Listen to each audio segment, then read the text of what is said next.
Dear students, good morning. As I promised you yesterday, we're going to revise the prisoner of Zenda today. أعزائي الطلاب، زي ما وعدتكم امبارح هنبدأ النهارده الريفيجن بتاعتنا بتاعت زندا. ربنا يوفقنا جميعا، وزي ما قلت لكم عايزكم تهدوا وما تخافوش من حاجة. بسم الله الرحمن الرحيم. طبعا احنا اتفقنا امبارح في الانترو ان احنا هنبدأ الريفيجن بتاعتنا عن طريق شوية questions على الشابترز اللي عندنا، والكويستشنز بتاعتي هتبدأ بتشوز. هنبدأ بكويستشن نمبر 1.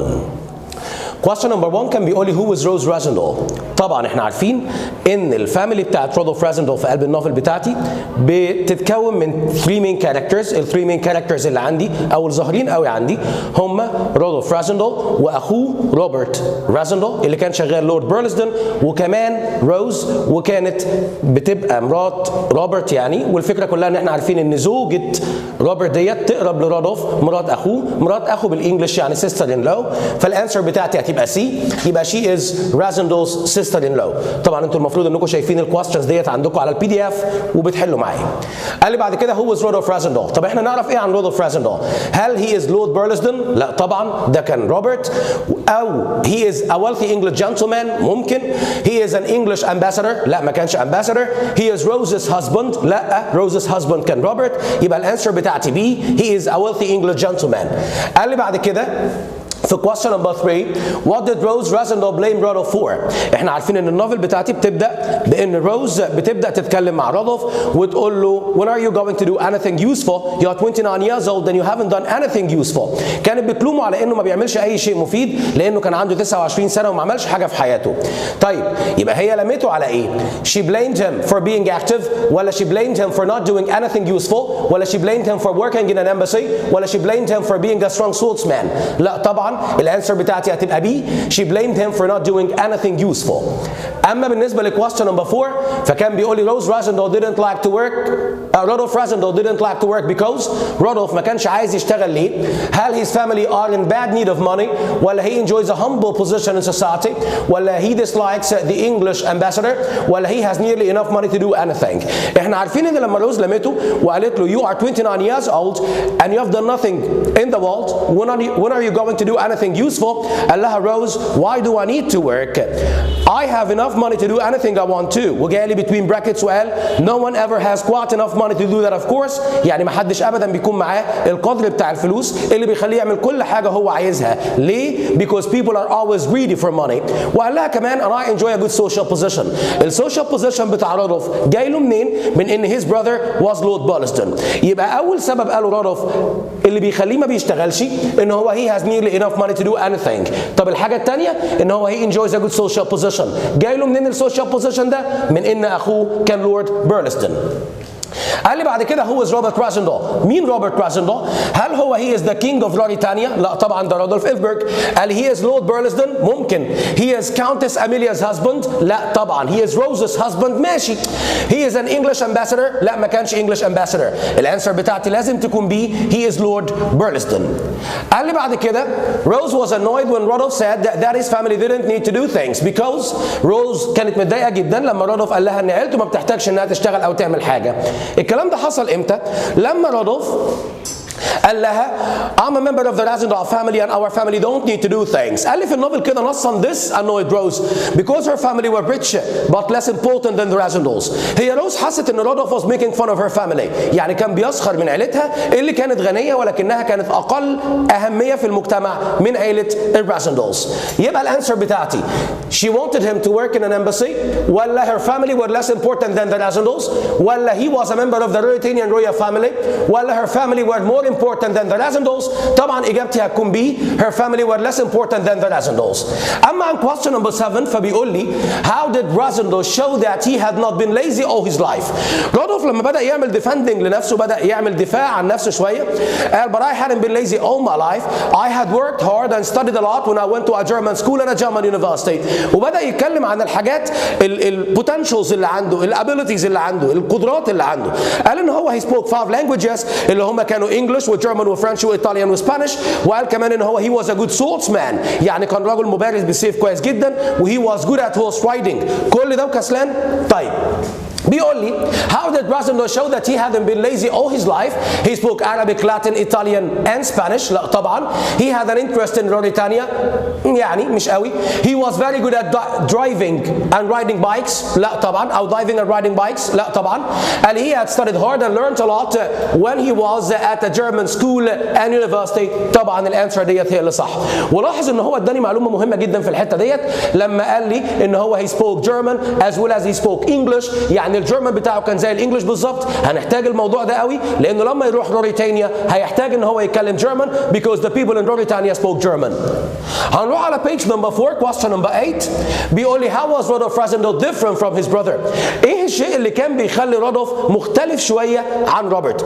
بنلاقي ان روز في حته كده راحت قايله له it's not just your red hair that makes you different from your brother. مش بس شعرك الاحمر هو اللي بيخليك مختلف عن اخوك. Robert knows his position in society has responsibilities. You only see opportunities in yours. كانت بتقول له ان انت مش بس شعرك الاحمر هو اللي بيخليك مختلف عن اخوك. روبرت اخوك عارف ان مكانته الاجتماعيه بتحتم عليه بعض المسؤوليات اللي بيفي بيها الا انك بتنتهز اي فرصه تجيبها لك مكانتك الاجتماعيه. ده كان فرق جوهري في البيرسوناليتيز ما بين رودولف وروبرت اخوه. الانسر بتاعتي هتكون Robert only saw opportunities in his position ولا Rodolphe had red hair but Robert didn't ولا Rosendo realized his position in society had responsibilities ولا Rosendo was always active and shouldered responsibilities. طبعا الفيرب shouldered هنا معناها يتحمل على عاتقه. لا الانسر بتاعتي هتبقى B Rodolphe had red hair but Robert didn't. قال لي بعد كده في question number 9 what kind of work did Rose suggest Rodolphe should do؟ ايه الشغلانه اللي اقترحتها روز على رودولف؟ بنلاقي ان رودولف لما قعد يتكلم مع روز على موضوع الشغل دوت روز جابت له شغلانه عن طريق واحد اسمه سير جايكوب بوروديو. كان رودولف قال لها to a man like me opportunities are responsibilities. قال لها والله بالنسبه لواحد زي انا الفرص اللي بتجيلي ديت عباره عن مسؤوليات لابد من القيام بيها. قالت له good because I have some news for you. Here Sir Jacob Borodeo offers you a chance that you are somehow fit for. قالت له خد بقى عندك ادي سير جايكوب بوروديو جايب لك شغلانه انت مناسب جدا ليها. He's going to become an ambassador after 6 months and he wants you to work for him. Please accept the job Rodolphe. في الحته دي يا جماعه جه قال لي نوت او كاركتر تريت على روز مهمه جدا. قال لي روز was so persuasive. She has a way of asking people to do things which is impossible to refuse. She succeeded in persuading Rodolphe to accept the job offered to him by Sir Jacob. قدرت روز انها تقنع رودولف ان هو يقبل الشغلانه اللي جايبها له سير جايكوب بوروديو.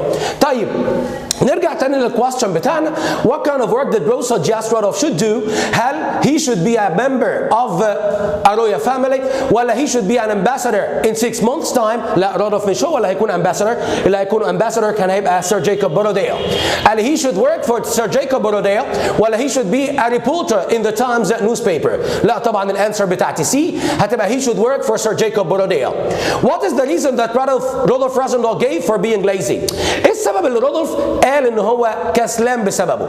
هل because he came from an important family ولا because he didn't have a good job ولا because he never helped in the house ولا because he never wanted to travel؟ قلنا السبب ده قبل كده ان هو because he came from an important family. الانسر بتاعتي A.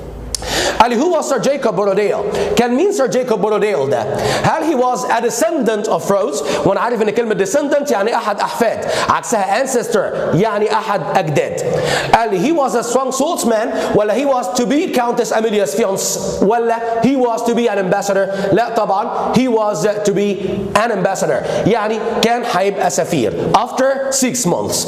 قال لي بعد كده what did Rose persuade Rosendo to do؟ هي روز اقنعت رودولف ان هو يعمل ايه؟ قلت له to have an interest in Mauritania ولا to be good with a gun and a strong swordsman ولا to become king of Mauritania ولا to work for Sir Jacob Borodeo؟ لا طبعا الانسر بتاعتي دي كانت to work for Sir Jacob Borodeo. قال لي بعد كده Rosendo agreed to work for Sir Jacob Borodeo because Rosendo بقى وافق على الشغلانه. ليه؟ قال والله I thought that the job sounded quite interesting وكان لسه قدامه 6 months to go before the job would start. فراح قايل لروز ايه؟ if in 6 months time I'm in a position to accept the job then I will certainly say yes. قال لها خلاص يا روز لو في خلال 6 شهور انا كنت في مكانه تسمح لي ان اقبل الشغلانه فانا اكيد هوافق. طيب يبقى حاجتين ان هو he thought that the job sounded quite interesting. في حاجه ثانيه ان رودولف اساسا likes traveling. قال he thought the job sounded quite interesting ولا روز forced him to work for him ولا he would would get a good salary ولا he was out of job. لا طبعا الانسر بتاعتي A. He thought the job sounded quite interesting. Question number 14 بيقول لي when would Sir Jacob be an ambassador؟ امتى سير جايكوب هيكون سفير؟ هل in 6 months time يعني في خلال او في غضون او بعد 6 شهور، ولا in 6 weeks time، ولا in 6 years time، ولا in 6 days time؟ طبعا الانسر بتاعتي A in 6 months time. قال لي بعد كده why has the Rasendal family been interested in the Ilverk family؟ ايه اللي خلى عيلة رودولف رازندل كانت مهتمة جدا بالرويال فاميلي في موريتانيا اللي كان اسمها دي إلفركس؟ رودولف اداني نبذة مصغرة كده عن الهيستوريكال باك جراوند بتاعت عيلته. قال لي back in the days in 1733 Countess Amelia Rasendal married a member of the Mauritanian royal family the Ilverks. يعني سنة 1733 Countess Amelia Rasendal اللي هي كانت جدة رودولف اتجوزت أحد أفراد العيلة المالكة في موريتانيا. وقال since then the Ilverk features started to appear once in a generation in the Rasendal's family. بدأت الالفيرك فيتشرز اللي هي الفيتشرز بتاعت الموريتانيان رويال فاميلي تظهر once a generation يعني مرة في كل جيل في الرازندلز فاميلي اللي هي في عيلة رودولف رازندل. ايه هي الالفيرك فيتشرز ديت؟ having red hair with straight noses. كان معظم الالفيركس عندهم red hair يعني شعر احمر وعندهم straight noses كمان. وكان روبرت اخوه so proud of that relationship. كان روبرت اخوه فخور جدا بالعلاقة ديت to the extent that he hang paintings on the walls for Countess Amelia and her descendants. لدرجة ان هو كان معلق صور لكاونتس أميليا واحفادها اللي كان معظمهم عندهم the same Ilverk features اللي هي كانت having red hair with straight noses. يبقى why has the Rasendal family been interested in the Ilverk family؟ ليه عيلة رودولف رازندل كانت مهتمة جدا بالإلفرك family او Mauritanian royal family؟ هل because Amelia Rasendal married a member of the Mauritanian royal family، ولا because Amelia Rasendal was married to Sir Jacob Borodale، ولا there were paintings of Amelia Rasendal and her descendants on Robert's walls؟ طبعا دي هي اوريدي موجوده بس مش ده السبب. قال لي Amelia Rasendal prepared for Rasendal's journey to Rasendal؟ لا طبعا الانسر بتاعتي لازم تكون A because Amelia Rasendal married a member of the Mauritanian royal family. أما عن question number 16 فهو بيقول لي whose paintings did Lord Burlesdon have on his walls؟ أنا عارف إن Lord Burlesdon دوت كان روبرت رازندل. طيب كان معلق صور مين على الحيطان بتاعة الشقة بتاعته أو بتاعة المسكن بتاعه؟ هل Countess Amelia and her ancestors؟ اتفقنا إن كلمة ancestors يعني أجداد. Countess Amelia and Rose، ولا Countess Amelia and her descendants، ولا Countess Amelia and her husband؟ طبعا الانسر بتاعتي هتكون Countess Amelia and her descendants يعني Countess Amelia واحفادها. قال لي بعد كده what did many of Countess Amelia's descendants have in common؟ ايه هي الكومن physical features اللي كانت موجوده عند احفاد Countess Amelia؟ هل the same black hair and straight noses، ولا the same red hair and straight noses، ولا the same red hair and round noses، ولا the same red face and straight head؟ لا الانسر بتاعتي لازم تكون B the same red hair and straight noses والفيتشرز ديت اتفقنا انها the Ilverk features. قال لي بعد كده which of these was not a reason that Rudolf Rasendal decided to visit Mauritania؟ question زي دوت يا جماعه يعني يخدع اي حد، يخدع اي حد. انا مش عايز يبقى عندك ديسبشن في الامتحان، اوعى يحصل لك ديسبشن في الامتحان. اقرا الكويستشن بتاعي بالراحه، مالكش دعوه بالطريقه اللي انا بقرا بيها، انا متعود على ده. انت اقرا الكويستشن بتاعك وورد باي وورد عشان تقدر تفهم ايه المطلوب منك بالظبط. هو بيقول لي which of these was not، اللي ما شافش نوت في الامتحان غلط. which of these was not a reason that Rudolf Rasendal decided to visit Mauritania؟ ايه من دول ما هواش سبب خلى رودولف رازندل يروح موريتانيا؟ يبقى في 3 اسباب يخلوا رودولف يروح وسبب مش مذكور. قال he has 6 months before his job starts؟ لا ده كان سبب. قال his family have relatives there؟ لا ده كان سبب. ما هو Mauritanian royal family عباره عن relatives للإلفرك family. قال لي طيب قصدي عباره عن relatives للرازندلز family. قال لي Rudolf V is to become king of Mauritania there shortly. Rudolf V هيبقى ملك على موريتانيا بعد وقت قصير، ده كان سبب. قال لي he wants to be the ambassador to Mauritania، ده بقى اللي مش سبب. رودولف عمره ما كان عايز يكون سفير، عشان كده ده مش سبب يخليه يروح موريتانيا. الانسر بتاعتي دي. قال لي what special event is going to take place in موريتانيا؟ ايه هو الحدث الخاص المميز اللي هيحصل في موريتانيا؟ هل there will be a war، هيكون في حرب، ولا there will be a new king، هيكون في coronation لكينج جديد، ولا there will be a new duke of Strelzo، هيكون في حاكم جديد لمنطقة Strelzo، ولا كونو سابت is going to become ruler، ولا كونو سابت هيبقى حاكم على موريتانيا؟ لا طبعا الانسر بتاعتي هتكون B there will be a new king. بعد كده بنلاقي في الامتحان بتاعنا 3 critical thinking questions احنا بنجاوب فيهم على 2. كان بيقول لي في الكويستشن نمبر 1 what kind of a person do you think that Rudolf Rasendal is؟ ايه نوعية رودولف رازندل ده؟ شخصيته عاملة ازاي؟ ايه رأيك فيه؟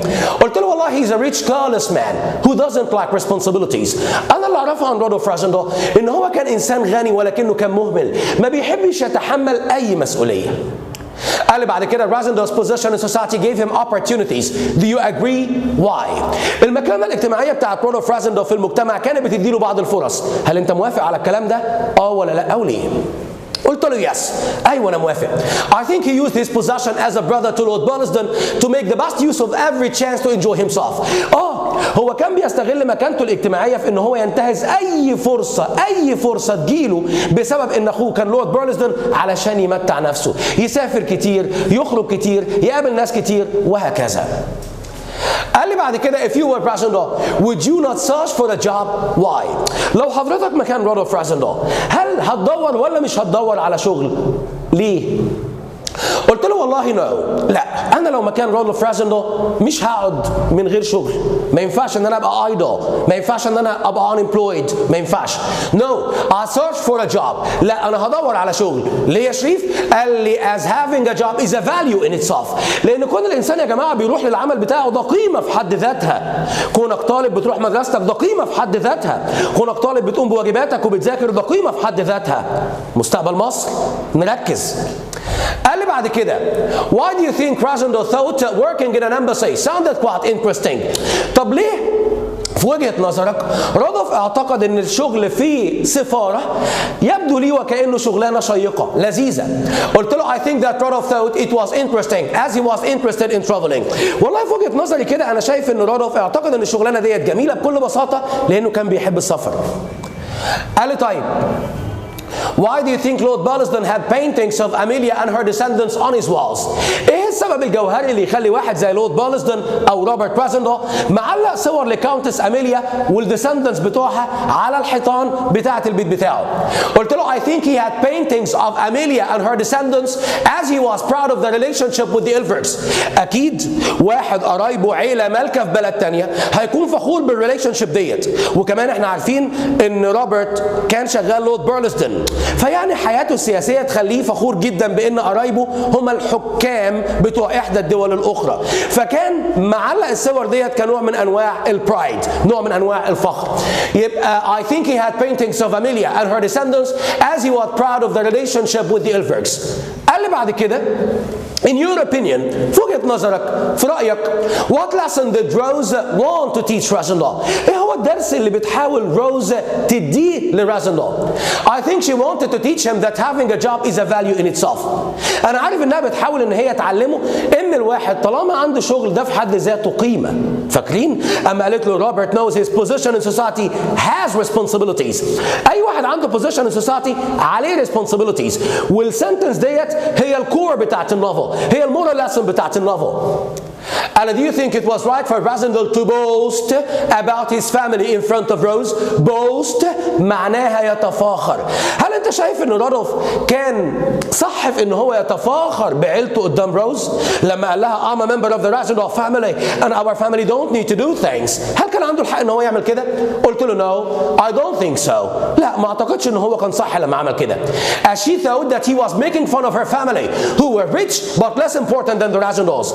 لان روز اعتقدت ان هو كان بيسخر من عيلتها اللي كانت غنيه ولكن في نفس الوقت كانت اقل اهميه في المجتمع من الرازندلز. هنروح على page 6 part 2. بيقول لي خلي بالنا part 2 مش chapter 2، الشابتر الواحد متقسم 3 او 4 parts. part 2 بيقول لي where did Rasendal decide to travel to؟ هو رودولف كان قرر ان هو يسافر فين؟ هل موريتانيا ولا جرماني ولا فرانس ولا انجلند؟ لا طبعا he decided to visit موريتانيا.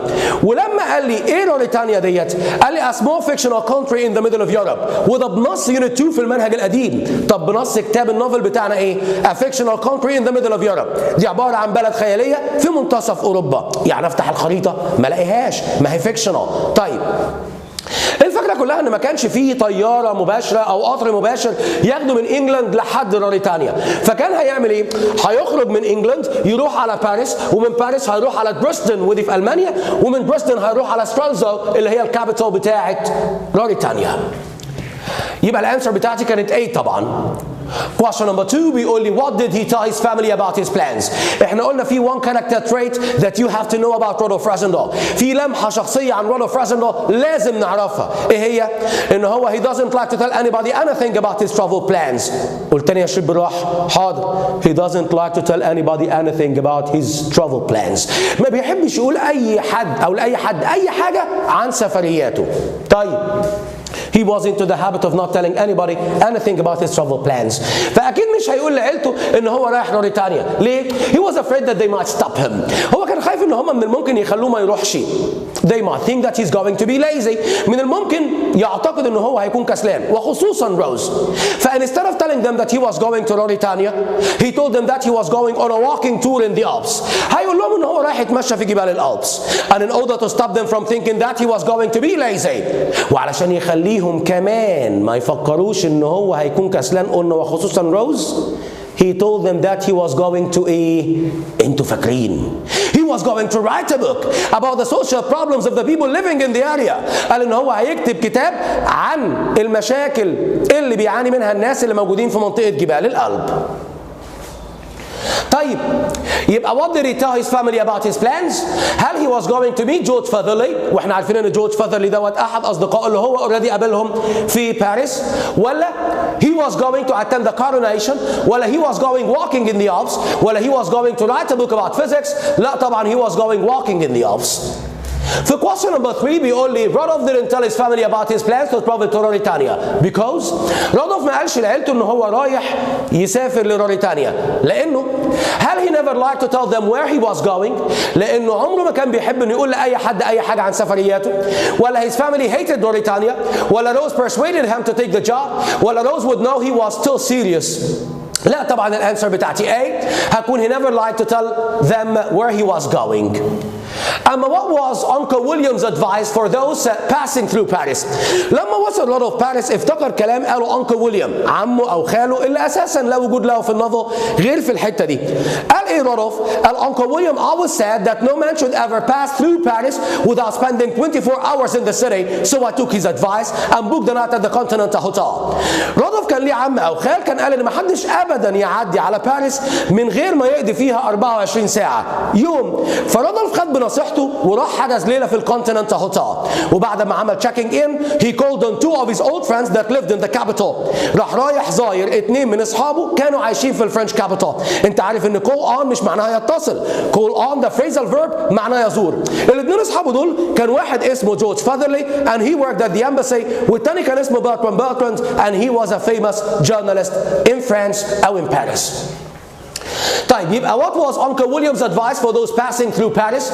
هل it was to sit with Antoinette de Maban، ولا it was to have dinner with his friends، ولا it was to take the job offered to him، ولا it was to spend the day in the city؟ طبعا it was to spend the day in the city.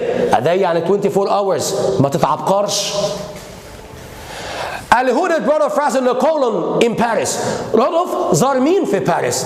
هل he called Antoinette de Maban's servants، ولا he called on the Duke of Strelza، ولا he called on Rose and Antoinette de Maban، ولا he called on two old friends؟ لا طبعا he called on two old friends، يعني زار اتنين من أصدقائه القدامى. قال لي where does George Featherly work؟ هو جورج كان شغال فين؟ هل an embassy in England، ولا an embassy in Paris، ولا a car agency Paris، ولا a restaurant in Paris؟ لا طبعا كان شغال in an embassy in Paris. قال لي في question number 7 Antoinette de Maban was known for. أنطوانيت كان معروف عنها ايه يا جماعة؟ هل her beauty and selfishness جمالها وأنانيتها، ولا her wealth and ambition ثرائها وطموحها، ولا her honesty and tolerance تحاملها وشرفها وأمانتها، her patience and peace of mind صبرها وهدوء عقلها؟ لا طبعا أنا عارف إن أنطوانيت de Maban was known for her wealth and ambition. كانت معروف إن هي إنسانة ثرية وكان عندها طموح. طيب طموحها كان ايه؟ ما كانش واضح الكلام ده في قلب النوفل. لو جالي كويستشن عليها وده جاي كمان شويه. Her ambition was to be a close friend to the Duke of Strelzo. في الاوريجينال her ambition was to get married to Michael. في الاوريجينال كان طموحها انها تتزوج من مايكل. قال لي بعد كده why did Antoinette de Maubin go to Paris؟ هي أنطوانيت de Maubin راحت باريس ليه؟ هل to meet George Federley ولا to get money from the Duke of Strelzo ولا she was a guest of the Duke of Strelzo ولا she was a girlfriend of Rassendyll؟ لا طبعا she was a guest of the Duke of Strelzo، كانت ضيفة عند الديوك بتاع سترالزو اللي هو ديوك مايكل. قال لي who was Duke Michael Ilfberg؟ كان مين بقى ديوك مايكل إلفبرغ دوت؟ هل he was Rudolf Ilfberg's half brother ولا he was Rudolf Ilfberg's uncle ولا he was the king of Lauritania ولا he was a servant in the restaurant؟ لا طبعا الانسر بتاعتي A هتكون he was Rudolf Ilfberg's half brother. واتفقنا قبل كده ان كلمة half brother يعني اخ غير شقيق، يعني they both have the same father but different mothers، الاثنين ليهم نفس الاب ولكن من امين مختلفتين. وعرفنا كمان ان مايكل's mother was not a royal woman، يعني ام مايكل ما كانتش انسانه ليها علاقه بالعيله المالكه. She was one of the common people، كانت واحده من عامه الشعب. عشان كده مايكل was not 100% of royal blood، عشان كده مايكل ما كانش دمه ملكي بنسبه 100%. وده اللي يخليه قدام شويه في chapter 6 عايز يتجوز برنسس فلافيا. The only case when Michael could legally become a king is when he gets married to Princess Flavia. كانت الحالة الوحيدة القانونية اللي تخلي مايكل يبقى كينج بشكل قانوني ان هو يتجوز احدى افراد العائلات المالكة في اوروبا ولتكن في لوريتانيا الا وهي فلافيا. كمان في حاجه احنا عارفينها عن مايكل ان الناس في زندا كانوا بيحبوا مايكل جدا، الكلام اللي قالته الان اونر لما قالت مايكل always lived with them and cared about them but the king was almost a stranger who spent most of his time abroad and not many people even knew what the king looks like. خلي بالنا في النوفل جالي حته ما بيسالش عنها كتير، لكن سال عنها سؤال من الممكن يبقى سؤال خبيث شويه اللي هي how do you know that Michael was his father's favorite son؟ ازاي تعرف ان مايكل ده كان الابن المفضل لابوه؟ ايه اللي يخليه الابن المفضل لابوه؟ ان مايكل stayed in Lauritania. مايكل دايما كان قاعد في لوريتانيا. He lived with the people and cared about them. وكان بيهتم بالناس وكمان كان بيرعاهم وعايش معاهم وكده. وده يخليه بيخدم ابوه كويس وبالتالي يخليه الفاذرز فيفورت سون او الابن المحبب لباباه. لكن الكينج بتاعنا اللي هو كان رودولف إلفبرغ spent most of his time abroad and was almost a stranger. عشان كده ما قعدش في لوريتانيا كتير وبالتالي ما كانش بيساعد باباه. فلو جالي question عن دوت هقول I think that Michael helped his father a lot because he spent most of his time in Lauritania. He lived with the people and cared about them. طيب اروح لكويستشن نمبر 10 part 2 بيقول لي جورج فيذرلي thought that the Duke of Strelzo wouldn't enjoy the coronation of his brother because جورج فيذرلي توقع ان مايكل مش هيبقى مستمتع بالكورونيشن بتاع اخوه لانه هل مايكل wanted to marry the Mabam ولا مايكل wished he were the king ولا مايكل prepared for the coronation ولا his brother was older than him؟ لا طبعا الانسر بتاعتي هتكون بي مايكل wished he were the king. مايكل كان نفسه يبقى king. Rassendyll didn't tell George where he was going to Lauritania. رودولف راسندل ما قالش لجورج هو رايح للوريتانيا ليه؟ ده هنعرفه بعد ما اعمل كده. خليكم معايا. الشيء ده مش قلم، الشيء ده كحول. لازم كل شويه نعقم ايدينا بالكحول. خلاص؟ stay safe, stay at home. كل اللي انتوا عايزينه هيوصل لكم. حبايبي هنبدأ بعد دقيقة.